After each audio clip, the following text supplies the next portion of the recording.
Assalamualaikum warahmatullahi wabarakatuh. First, let us appeal thanks so much unto Allah SWT with wholeheartedness of all grace that God has given to us. Secondly, my shalawat and greetings always be presented to our beloved Prophet Muhammad SAW, who has guided us from the darkness to the lightness, from the stupid era to the clever era, namely Islam religion. I'd like to add another congratulation for Nahdlatul Ulama to celebrate and thankful for the 92nd anniversary of one of the biggest Muslim organizations in Indonesia. This community has come a long way, and I salute for this community outreach and evolving activism, your effectiveness and your uncompromising commitment to your vision of goodness for Indonesia. There have been many achievements that have been obtained and achieved by Nahdlatul Ulama, and there have also been many people who have contributed and dedicated their time and energy so that this organization can still exist in the present. That I cannot mention one by one, but don't less my respect for them. Happy 22nd birthday, Nahdlatul Ulama. Thank you for all the things that you have given me and my country.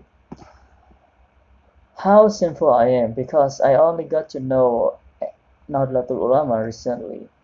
In fact, since I was a child, the rituals and practices around me, which I also practice, of course, are rituals and practices that have always been guided and presented by Nahdlatul Ulama, starting from Qunut prayers at dawn prayers, Tawassulan to Tarawih prayers, which make us sit up 23 times at Ramadan night. These are rituals and practices that are maintained and preserved by Nahdlatul Ulama.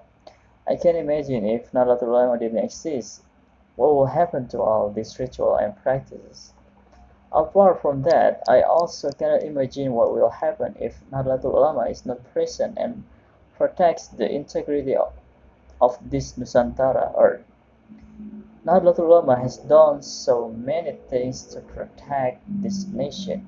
If we flash back for a while, then we can see how in the past Mbah Hashim once issued a fatwa which caused a great battle in Surabaya to defend Indonesia from British attacks, which gave free pillion to the Dutch. Then there is Kiai Wahid Hashim, who mediated the conflict of thought about first precept of Pancasila. Then when there was the idea of Nasascom, Nahdlatul Ulama entered the Nasascom circuit to balance the strength of the PKI, so as not to only offer the hegemony to government. Then in the 2000s, there was Gus Dur, who was able to reduce the occurrence of horizontal conflicts after the fall of the New Order so that Indonesia will not be divided into new countries.